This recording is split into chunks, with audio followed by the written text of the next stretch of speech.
So ಇವತ್ತಿನ ವಿಡಿಯೋದಲ್ಲಿ ಬೇಡಿಕೆ ರೇಖೆಯ ಚಲನೆ ಅಂತೇಳಿ ನಿಮಗೆ ಬೇಡಿಕೆ ರೇಖೆ ಅಂದ್ರೆ ಗೊತ್ತೈತಿ, ಅದರ ಅರ್ಥನ ಗೊತ್ತೈತಿ. ಬೇಡಿಕೆ ರೇಖೆ ಅಂತಂದ್ರೆ ಒಂದು ಗ್ರಾಫಿಕಲ್, ಒಂದು ರೇಖಾತ್ಮಕ ವಿವರಣೆ ಆಗಿರ್ತೈತಿ. ಆ ಬೇಡಿಕೆ ರೇಖೆ ಯಾವ ವಿಚಾರದ ಬಗ್ಗೆ ಹೇಳ್ತೈತಿಪ್ಪ ಅಂತಂದ್ರೆ ಒಂದು ವಸ್ತುವನ್ನ ಅಥವಾ ಒಂದು ವಸ್ತುವಿನ ಬೇರೆ ಬೇರೆ ಪ್ರಮಾಣವನ್ನ ಬೇರೆ ಬೇರೆ ಬೆಲೆಗಳಲ್ಲಿ ಕೊಳ್ಳುವಂತಹ ಪ್ರಮಾಣವನ್ನ ತೋರಿಸುವಂಥದ್ದು ಬೇಡಿಕೆ ರೇಖೆ. ಇಂದಿನ ವಿಡಿಯೋದಾಗ ಅದ್ರ ಬಗ್ಗೆ ನಾವು ಡಿಸ್ಕಸ್ ಮಾಡಿದ್ವಿ. ಸೊ ಪ್ರೀವಿಯಸ್ ವಿಡಿಯೋದಾಗ ಯಾವ ವಿಚಾರ ಹೇಳಿದ್ವಿಪ್ಪ ಅಂತಂದ್ರೆ ಬೇಡಿಕೆ ರೇಖೆಯ ಪಲ್ಲಟಗಳು ಅಂತೇಳಿ ವಿವರಣೆ ಮಾಡಿರುವಂಥ. ಸೊ ಇವತ್ತಿನ ವಿಡಿಯೋದಾಗ ಬೇಡಿಕೆ ರೇಖೆಯ ಚಲನೆ, ಪಲ್ಲಟ ಅಂತಂದ್ರೆ ಏನು? ಒಂದು ಬೇಡಿಕೆ ರೇಖೆ ಇದ್ದದ್ದು ಮತ್ತೊಂದು ಬೇಡಿಕೆ ರೇಖೆಯಾಗಿ ಪರಿವರ್ತನೆ ಆಗುವುದು ಪಲ್ಲಟ ಅಂತ ಹೇಳ್ತೀವಿ. ಅಂದ್ರೆ ಈಗ ಬೇಡಿಕೆ ರೇಖೆ ಇಲ್ಲಿದ್ದದ್ದು ಈ ಕಡೆ ಶಿಫ್ಟ್ ಆಯ್ತಪ್ಪ ಅಂತಂದ್ರೆ, ಹಿಂಗೆ ಶಿಫ್ಟ್ ಆಗ್ತಾ ಹೋಯ್ತಪ್ಪ ಅಂತಂದ್ರೆ ಬೇಡಿಕೆ ರೇಖೆಯ ಪಲ್ಲಟ ಅಂತ ಕರಿತೀವಿ ನಾವು. ಇದು ಯಾಕೆ ಪಲ್ಲಟ ಆಗ್ತೈತಿ? ಪಲ್ಲಟ ಅಂತಂದ್ರೆ ಬೇಡಿಕೆ ರೇಖೆಯಲ್ಲಿ ಬದಲಾವಣೆ ಆಗೋದು. ಬೇಡಿಕೆ ರೇಖೆ ಬದಲಾವಣೆ, ಇದು ಒಂದನೇ ಬೇಡಿಕೆ ರೇಖೆ, ಇದು ಎರಡನೇ ಬೇಡಿಕೆ ರೇಖೆ, ಇದು ಮೂರನೇದು, ಇದು ನಾಲ್ಕನೇದು ಬೇಡಿಕೆ ರೇಖೆ ಏನಾಗೈತೆ ಅಲ್ಲಿ ಪಲ್ಲಟ ಆಗ್ಬೋದು. ಆ ಪಲ್ಲಟ ಯಾಕೆ ಆಗ್ತೈತಿ? ಅದಕ್ಕೆ ಕಾರಣಗಳನ್ನ ಹಿಂದಿನ ವಿಡಿಯೋದಾಗ ಹೇಳಿನ. There are 3 reasons. 3 ಕಾರಣಗಳಿಂದ ಬೇಡಿಕೆ ರೇಖೆ ಪಲ್ಲಟ ಆಗಿರುವಂಥದ್ದು. ಬೆಲೆಯೊಂದನ್ನ ಬಿಟ್ಟು ಬೇಡಿಕೆಯನ್ನ ನಿರ್ಧಾರ ಮಾಡತಕ್ಕಂತಹ ಇತರ ಅಂಶಗಳಲ್ಲಿ ಬದಲಾವಣೆಯಾದಾಗ ಬೇಡಿಕೆ ರೇಖೆ ಪಲ್ಲಟ ಆಗ್ತತಿ. ಅಂದ್ರೆ ಬೇಡಿಕೆ ರೇಖೆಯಲ್ಲಿ ಬದಲಾವಣೆಯಾಗಿ ಬೇರೆ ಬೇಡಿಕೆ ರೇಖೆ ಸ್ಥಾಪಿತ ಆಗ್ತತಿ. ಯಾವ ಇತರ ಅಂಶಗಳು? ಅನುಭೋಗಿಗಳ ಆದಾಯ, ಇತರೆ ಸರಕುಗಳ ಬೆಲೆಯಾಗಿರ್ಬೋದು, ಹಾಗೂ ಕನ್ಸ್ಯೂಮರ್ ಅಂದ್ರೆ ಏನು, ಅನುಭೋಗಿಗಳ ಒಂದು ಟೇಸ್ಟ್ ಅಂಡ್ ಪ್ರಿಫರೆನ್ಸ್ ಅಂತ ಹೇಳ್ತಿಲ್ಲ ನಾವು ಇಂಗ್ಲಿಷ್ ಒಳಗೆ. ಸೊ ಅನುಭೋಗಿಗಳ ಆದ್ಯತೆ, ಟೇಸ್ಟ್ ಅಂಡ್ ಪ್ರಿಫರೆನ್ಸ್ ಅಂದ್ರೆ ಅನುಭೋಗಿಗಳ ಆದ್ಯತೆಗಳಲ್ಲಿ ಬದಲಾವಣೆಯಾದಾಗ ಬೇಡಿಕೆ ರೇಖೆಯಲ್ಲಿ ಪಲ್ಲಟ ಆಗ್ತತಿ. ಪಲ್ಲಟ ಅಂದ್ರೆ ಶಿಫ್ಟ್ ಆಗ್ತಾ ಹೋಗ್ಬೋದು. ಇನ್ನ ಚಲನೆ ಅಂತಂದ್ರ ಒಂದೇ ಬೇಡಿಕೆಯಲ್ಲಿ ಅಥವಾ ಒಂದೇ ಬೇಡಿಕೆ ರೇಖೆಯಲ್ಲಿ ಚಲನೆ ಆಗೋದು. ಈ ಕಡೆಯಿಂದ ಈ ಕಡೆ, ಈ ಕಡೆಯಿಂದ ಈ ಕಡೆ, ಅಥವಾ ಈ ಕಡೆಯಿಂದ ಈ ಕಡೆ, ಈ ತರ ಒಂದೇ ಬೇಡಿಕೆ ರೇಖೆಯ ಮೇಲೆ ಚಲನೆ ಅಂದ್ರೆ ಬೇಡಿಕೆಯ ಪ್ರಮಾಣ ಹೆಚ್ಚು ಕಡಿಮೆ ಆಗೋದು. ಅದನ್ನ ನಾವು ಬೇಡಿಕೆ ರೇಖೆಯ ಚಲನೆ ಅಂತ ಕರಿತೀವಿ.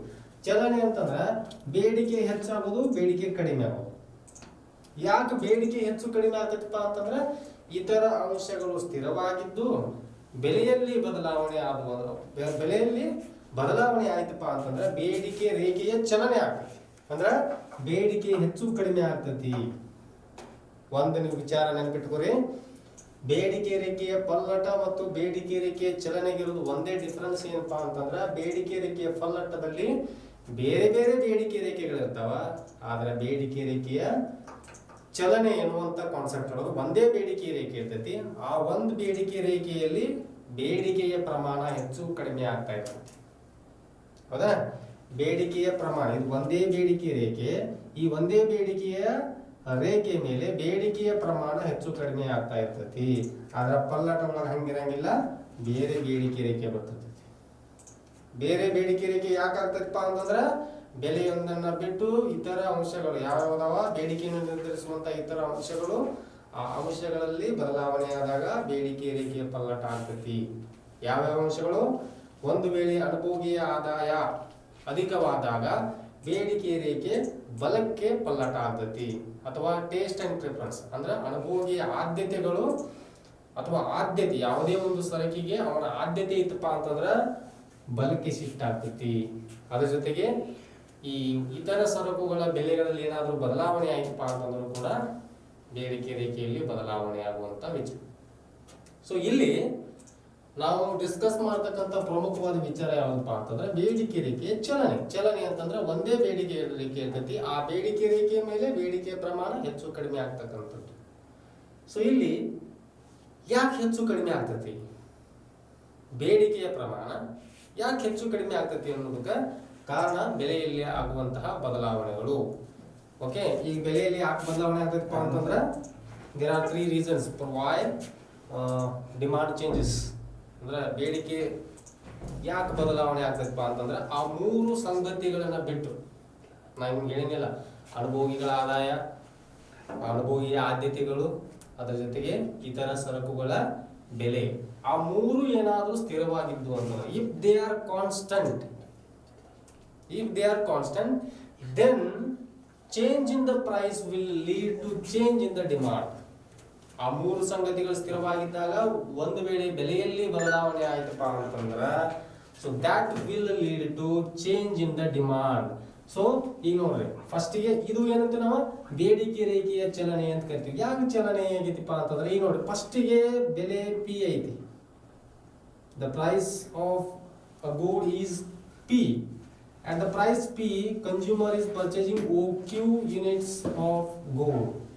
ಅಂದ್ರೆ P ಬೆಲೆಯಲ್ಲಿ OQ ಯೂನಿಟ್ ದಷ್ಟು ವಸ್ತುಗಳನ್ನು ಅನುಭೋಗಿ ಪರ್ಚೇಸ್ ಮಾಡಲಾಗ್ತದೆ.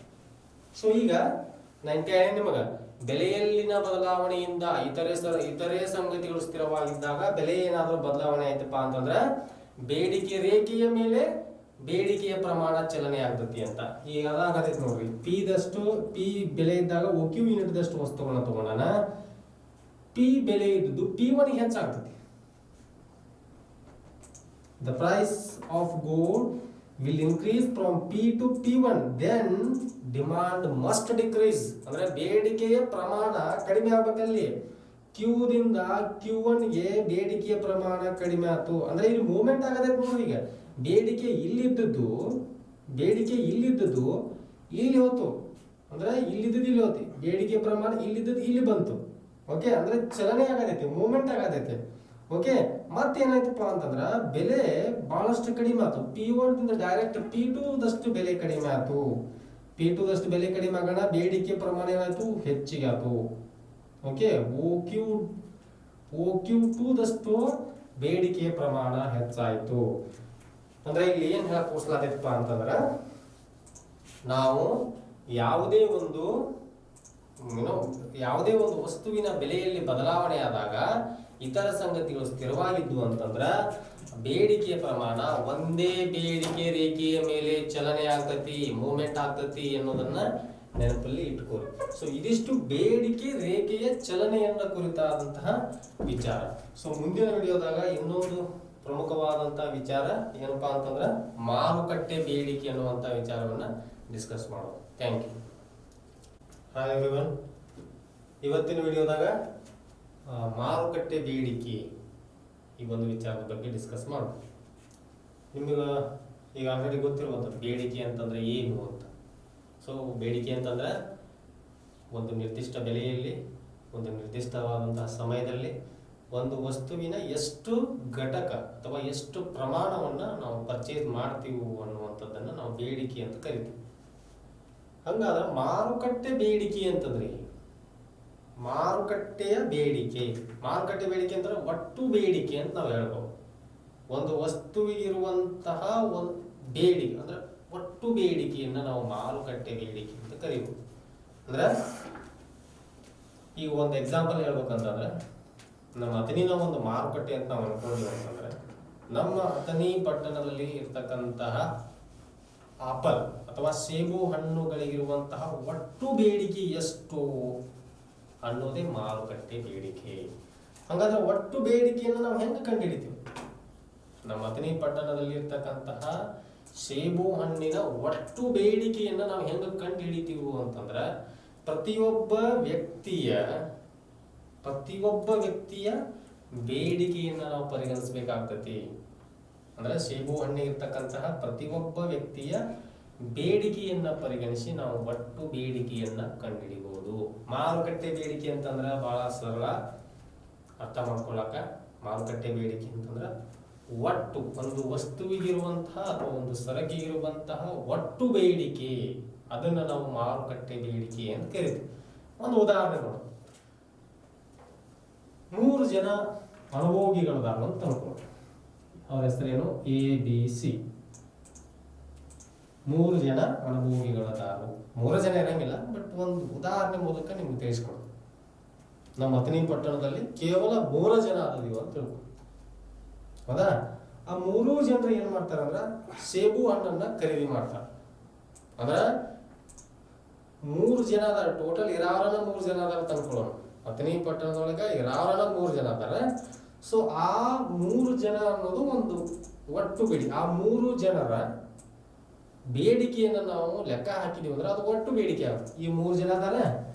ಸೊ ಎ ಅನ್ನುವಂಥ ಒಬ್ಬ ವ್ಯಕ್ತಿ 10 ಆಪಲ್ ಅಥವಾ ಸೇಬು ಹಣ್ಣನ್ನ ಪರ್ಚೇಸ್ ಮಾಡ್ತಾನೆ. ಬಿ ಅನ್ನುವಂಥ ವ್ಯಕ್ತಿ 5 ಸೇಬು ಹಣ್ಣನ್ನ ಪರ್ಚೇಸ್ ಮಾಡ್ತಾನೆ. ಸಿ ಅನ್ನುವಂಥ ಒಬ್ಬ ವ್ಯಕ್ತಿ 5 ಹಣ್ಣನ್ನ ಪರ್ಚೇಸ್ ಮಾಡ್ತಾನೆ.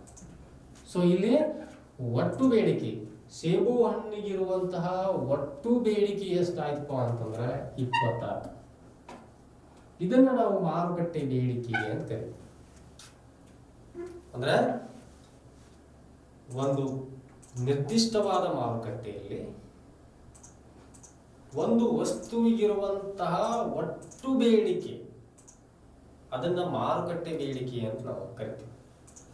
ಹಂಗಾರೆ ಮಾರುಕಟ್ಟೆ ಬೇಡಿಕೆ ಕಂಡು ಹೆಂಗೆ ಹಿಡಿಬೇಕಪ್ಪ ಅಂತಂದ್ರೆ ಪ್ರತಿಯೊಬ್ಬ ವ್ಯಕ್ತಿಯ ಬೇಡಿಕೆಯ ಪ್ರಮಾಣ ಎಷ್ಟು ಅನ್ನೋದನ್ನ ನಾವು ಲೆಕ್ಕ ಹಾಕಿದಾಗ ನಮ್ಮ ಮಾರುಕಟ್ಟೆ ಬೇಡಿಕೆ ಅಥವಾ ಒಟ್ಟು ಬೇಡಿಕೆ ನಮಗೆ ಲಭ್ಯ ಆಗ್ತದೆ. ಈಗ ನಾವು ಮಾಡಿಲ್ಲ ಎ ಬಿ ಸಿ ಅನ್ನುವಂಥ 3 ಜನ ವ್ಯಕ್ತಿಗಳದಾರ. ಸೊ ಪ್ರತಿಯೊಬ್ಬ ವ್ಯಕ್ತಿಯ ಬೇಡಿಕೆಯ ಪ್ರಮಾಣವನ್ನು ಲೆಕ್ಕ ಹಾಕಿದೀವಿ ಅಂತಂದ್ರೆ ನಮ್ಗೆ ಮಾರುಕಟ್ಟೆ ಬೇಡಿಕೆ ಸಿಗುತ್ತೆ ಅಥವಾ ಒಟ್ಟು ಬೇಡಿಕೆ ಸಿಗುತ್ತೆ. ಸೊ ಇದನ್ನ ನಾವು ರೇಖಾತ್ಮಕವಾಗಿ ಯಾವ ರೀತಿಯಾಗಿ ವಿವರಣೆ ಕೊಡಬಹುದು? ರೇಖಾಚಿತ್ರದ ಮೂಲಕ ಒಂದು ವಸ್ತುವಿಗಿರುವಂತಹ ಬೇಡಿಕೆಯನ್ನ ಅಥವಾ ಮಾರುಕಟ್ಟೆಯಲ್ಲಿರ್ತಕ್ಕಂತಹ ಆತನ ಬೇಡಿಕೆಯನ್ನು ನಾವು ರೇಖಾತ್ಮಕವಾಗಿ ಯಾವ ರೀತಿಯಾಗಿ ವಿವರಿಸಬಹುದು ಅನ್ನುವಂಥ ವಿಚಾರದ ಬಗ್ಗೆ ನಾನು ಇವತ್ತು ನಿಮಗೆ ಇಲ್ಲಿ ಹೇಳ್ಕೊಡ್ತೀನಿ. ಈಗ ಇಲ್ಲಿ 2 ಜನ ಅನುಭೋಗಿಗಳದಾರು ಅಂತ ಅನ್ಕೊಳ್ಳೋದಷ್ಟ 2 ಜನ ಇರಂಗಿಲ್ಲ ಅಷ್ಟೆ. ಅನ್ಕೊಳ್ಳೋಣ, ಒಂದು ಇಮ್ಯಾಜಿನೇಷನ್. 2 ಜನ ಕನ್ಸ್ಯೂಮರ್ಸ್ ಅದಾರ. ಮೊದಲನೇದವ ಏನ ಎ ಅಂತ ಹೆಸರು, ಎರಡನೇದವ ಬಿ ಅನ್ನುವಂಥ ಒಬ್ಬ ವ್ಯಕ್ತಿ. ಇವನ ಹೆಸರು ಎ, ಇವನ ಹೆಸರು ಬಿ. ಇದು ಮೂರನೇದು ಏನಪ್ಪಾ ಅಂತಂದ್ರೆ ಮಾರುಕಟ್ಟೆ ಬೇಡಿಕೆಗೆ ಸಂಬಂಧಪಟ್ಟಂತ ಒಂದು ರೇಖಾಚಿತ್ರ. ಅದನ್ನು ನಿಮ್ಗೆ ಆಮೇಲೆ ವಿವರಣೆ ಕೊಡ್ತೇವೆ ಆದ್ರ ಇದಾದಂತ. ಇದು ಮೊದಲನೇ ಡೈಗ್ರಾಮ್ ಏನೈತಲ್ಲ, ಎ ಅನ್ನುವಂತ ಒಬ್ಬ ಅನುಭೋಗಿಯ ಬೇಡಿಕೆಯ ಪ್ರಮಾಣವನ್ನ ವಿವಿಧ ಬೆಲೆಗಳಲ್ಲಿ ತೋರಿಸ್ತೇವೆ. ಅಂದ್ರೆ ಬೇರೆ ಬೇರೆ ಬೆಲೆಗಳಿದ್ದಾಗ, ಈಗ 10 ರೂಪಾಯಿ ಇದ್ದಾಗ ಎ ಅನ್ನುವಂತ ಒಬ್ಬ ವ್ಯಕ್ತಿಯ ಬೇಡಿಕೆ ಎಷ್ಟಿತ್ತು ಅಂದ್ರೆ, ಈಗ ಫಾರ್ ಎಕ್ಸಾಂಪಲ್ ನಿಮ್ಗೆ ಸೇಬು ಹಣ್ಣು ಅಂತ ಹೇಳಿದ್ವಿ. ಇಲ್ಲಿ ಸೇಬು ಹಣ್ಣನ್ನು ಅನ್ಕೊ, ಸೇಬು ಹಣ್ಣು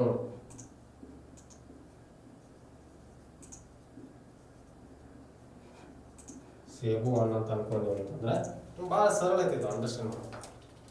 ಇಲ್ಲೇನ ಮೊದಲನೇ ಅನುಭೋಗಿ ಬೇರೆ ಬೇರೆ ಬೆಲೆಗಳಲ್ಲಿ ಎಷ್ಟು ಸೇಬು ಹಣ್ಣುಗಳನ್ನ ಪರ್ಚೇಸ್ ಮಾಡ್ತಾನು ಅನ್ನುವಂಥ ಇವೆರಡು ಡಯಾಗ್ರಾಮ್ ತೋರಿಸ್ತೀವಿ. ಈಗ ನೋಡ್ರಿ, ಮೊದಲನೇ ಅನುಭೋಗಿ ಎ,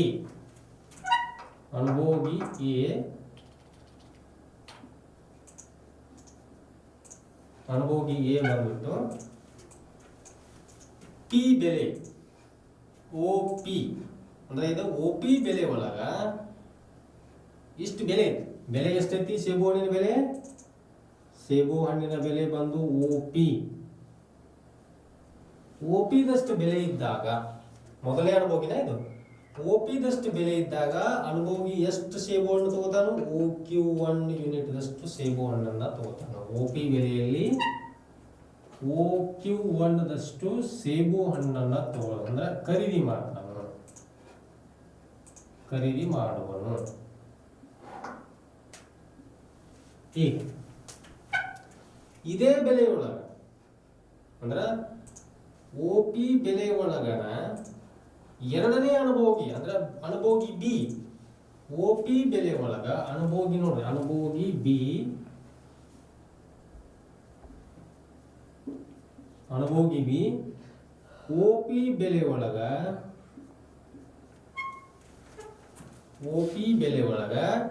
ಎಷ್ಟು ಸೇಬು ಹಣ್ಣು ತಗೋತಾನ?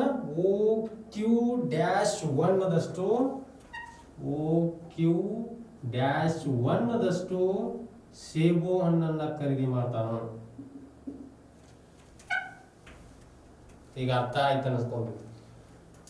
ಅಂದ್ರ ಮೊದಲನೇ ಅನುಭೋಗಿ ಓ ಪಿ ದಷ್ಟು ಬೆಲೆ ಇದ್ದಾಗ OQ-1 ದಷ್ಟು ಸೇಬು ಹಣ್ಣು ತಗೋತಾನು. ಇನ್ನು ಎರಡನೇ ಅನುಭೋಗಿ ಓ ಪಿ ದಷ್ಟು ಬೆಲೆ ಇದ್ದಾಗ OQ-1 ಡ್ಯಾಶ್ ದಷ್ಟು ಸೇಬು ಹಣ್ಣನ್ನು ತಗೋತಾನೆ. ಈಗ ಬೆಲೆ ಏನಾಗ್ತತಿ, ಕಡಿಮೆ ಆಗ್ತತಿ. ಅಂದ್ರೆ ಇಂತಾನೆ ಹೇಳಿ ನಿಮ್ಗೆ, ಬೇರೆ ಬೇರೆ ಬೆಲೆಗಳಲ್ಲಿ ಎಷ್ಟು ಪ್ರಮಾಣದ ಸೇಬು ಹಣ್ಣುಗಳನ್ನ ತಗೋತಾನ ಅನ್ನುವಂಥ ಡಯಾಗ್ರಾಮ್ ಇವ ಹೇಳ್ತಾವ. ಅಂದ್ರೆ ಈಗ ಪ್ರತಿಯೊಬ್ಬ ಅನುಭೋಗಿ ಒಂದೇ ಪ್ರಮಾಣದ ಸರಕುಗಳನ್ನ ತಗೊಳಂಗಿಲ್ಲ ಅಥವಾ ಒಂದೇ ಪ್ರಮಾಣದ ಸೇಬು ಹಣ್ಣನ್ನ ತಗೊಳಂಗಿಲ್ಲ. ಬೆಲೆ ಕಡಿಮೆ ಆದಾಗ ಹೆಚ್ಚಿನ ವಸ್ತುಗಳನ್ನ ತಗೋತಾರ, ಹೌದು. ಆದ್ರೆ ಇಲ್ಲಿ ನೋಡ್ರಿ, ಬಿ ಅನುಭೋಗಿ ಕಡಿಮೆ ಸೇಬು ಹಣ್ಣು ತಗೊಳತಾನ, ಇವ ಹೆಚ್ಚು ತಗೊಳತಾನ. ಇದ್ರ ಡಿಸ್ಟೆನ್ಸ್ ನೋಡ್ರಿ ನೀವು, ಇಬ್ರು ಅಷ್ಟೇ ತಗೊಳತಿಲ್ಲ. ಯಾಕಂದ್ರೆ ಎಲ್ಲರೂ ಒಂದೇ ಪ್ರಮಾಣದ ವಸ್ತುಗಳನ್ನ ತಗೊಳಂಗಿಲ್ಲ. ಎಷ್ಟ ಬೆಲೆ ಕಡಿಮೆ ಆಗಲಿ, ಎಷ್ಟ ಬೆಲೆ ಹೆಚ್ಚಾಗಲಿ, ಅವ್ರ ಅವಶ್ಯಕತೆಗೆ ತಕ್ಕಷ್ಟ ಅವ್ರ ವಸ್ತುಗಳನ್ನ ತಗೋತಾರೆ. ಈಗ ಬೆಲೆ ಕಡಿಮೆ ಆದಾಗ ಅನುಭೋಗಿ ಎ ಅನುಭೋಗಿ ಏನ್ ಮಾಡ್ತಾನ, OP1 ಬೆಲೆ ಒಳಗ ಎಷ್ಟು OQ2 ದಷ್ಟು ಸೇಬು ಹಣ್ಣುಗಳನ್ನ ತಗೋತಾನ, ಸೇಬು ಹಣ್ಣು ತಗೋತಾನ. ಇದು ಅನುಭೋಗಿ ಎ. ಇನ್ನು ಅನುಭೋಗಿ ಬಿ OP1 ದಷ್ಟು ಬೆಲೆ ಒಳಗ OQ-2 ದಷ್ಟು ಸೇಬು ಹಣ್ಣನ್ನ ಖರೀದಿ ಮಾಡಿ. ಅಂದ್ರೆ ಇದೇನು,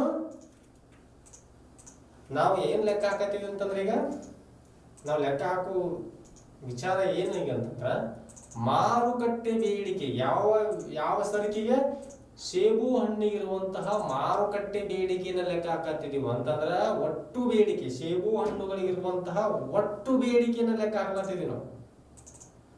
ಅಂದ್ರ ನಮ್ಮ ಮಾರುಕಟ್ಟೆಯೊಳಗ ಕೇವಲ ಇಬ್ಬರ ಅನುಭೋಗಿಗಳದಾರೋ, ಅವ್ರ ಇಬ್ರು ಅನುಭೋಗಿಗಳು ಬೇರೆ ಬೇರೆ ಬೆಲೆಗಳಲ್ಲಿ ಸೇಬು ಹಣ್ಣುಗಳನ್ನ ಖರೀದಿ ಮಾಡುವ ಪ್ರಮಾಣವನ್ನ ಇಲ್ಲಿ ಆಲ್ರೆಡಿ ಕೊಟ್ಟಿದಾರ. ಓಕೆ, ಎಷ್ಟೆಷ್ಟು ಖರೀದಿ ಮಾಡ್ಯಾರ ಅಂತ ಹೇಳಿ ನಾವು ಬರ್ದ ನಿಮ್ಗೆ. ಇನ್ನು ಮಾರುಕಟ್ಟೆ ಬೇಡಿಕೆ ಅಂತಂದ್ರ ಪಿ ಬೆಲೆಯಲ್ಲಿ, OP ಬೆಲೆಯಲ್ಲಿ ಇಬ್ರು ಎಷ್ಟು ಸೇಬು ಹಣ್ಣುಗಳನ್ನು ತಗೊಂಡಾರ ಅನ್ನೋದು ನೋಡ್ಬೇಕು ನಾವು. ಈಗ ನೋಡ್ರಿ, OP ಬೆಲೆ ಒಳಗ ಇಬ್ರು ಎಷ್ಟು ಅಂದಾರು, ಒಬ್ಬನೇ ಮೊದಲನೇ ಅನುಭೋಗಿ ಅಂದ್ರೆ ಅನುಭೋಗಿ ಎ ಎಷ್ಟು ತಗೊಂಡಾನ, OQ1 ದಷ್ಟು ಸೇಬು ಹಣ್ಣುಗಳನ್ನು ತಗೋತಾನ. ಪ್ಲಸ್ ಎರಡನೇ ಅನುಭೋಗಿ ಎಷ್ಟು ಸೇಬು ಹಣ್ಣು ತಗೊಂಡಾನ, OQ-1 ದಷ್ಟು ಸೇಬು ಹಣ್ಣುಗಳನ್ನ ತಗೊಂಡಾನ. ಅವೆರಡು ಕೂಡಿಸೋದ್ರ ಮೂಲಕ, ಅವೆರಡು ಪಿ ಬೆಲೆಯಲ್ಲಿ ಇಬ್ಬರು ತಗೊಂಡಂತಹ, ಅಂದ್ರೆ ಅನುಭೋಗಿ ಎ ಮತ್ತು ಅನುಭೋಗಿ ಬಿ ಇಬ್ಬರು ತಗೊಂಡಂತಹ ಸೇಬು ಹಣ್ಣುಗಳ ಪ್ರಮಾಣವನ್ನ ನಾವು ಪ್ಲಸ್ ಮಾಡಿದ್ವಿ ಅಂತಂದ್ರೆ ಟೋಟಲ್ ಎಷ್ಟು ಆಯ್ತು, ಎಷ್ಟು ಸೇಬು ಹಣ್ಣುಗಳನ್ನ ಪರ್ಚೇಸ್ ಮಾಡಿದ್ರು ಅನ್ನುವಂತ ಲೆಕ್ಕಾಚಾರ. ಇನ್ನು P1 ಬೆಲೆ ಒಳಗ ಇಬ್ರು ಅನುಭೋಗಿಗಳು ಎಷ್ಟು ಸೇಬು ಹಣ್ಣುಗಳನ್ನ ಪರ್ಚೇಸ್ ಮಾಡಿದ್ರು, ಈಗ ಎರಡನೇ ಅನುಭೋಗಿ ಅಂದ್ರೆ ಬಿ ಅನುಭೋಗಿ OQ2 ಅಂಡ್ OQ2 ದಷ್ಟು ಸರಕು ಅಂದ್ರೆ ಸೇಬು ಹಣ್ಣುಗಳನ್ನ ಪರ್ಚೇಸ್ ಮಾಡಿದ್ರು. ಸೊ ಇದು ಅನುಭೋಗಿ ಎ ಸೇಬು ಹಣ್ಣುಗಳನ್ನ ತಗೊಂಡಂತ ಪ್ರಮಾಣ, ಇದು ಅನುಭೋಗಿ ಬಿ ಸೇಬು ಹಣ್ಣುಗಳನ್ನು ತಗೊಂಡಂತ ಪ್ರಮಾಣ. ಇದು ಏನಪ್ಪಾ ಅಂತಂದ್ರೆ ಇಬ್ರು ಪರ್ಚೇಸ್ ಮಾಡಿದಂತಹ ಸೇಬು ಹಣ್ಣುಗಳ ಪ್ರಮಾಣವನ್ನ ನಾವಿಲ್ಲಿ ತೋರಿಸಿದೀವಿ. ಸೊ ಇದನ್ನ ನಾವು ಮಾರುಕಟ್ಟೆ ಬೇಡಿಕೆ ಅಂತ ಕರಿತೀವಿ. ಓಕೆನಾ?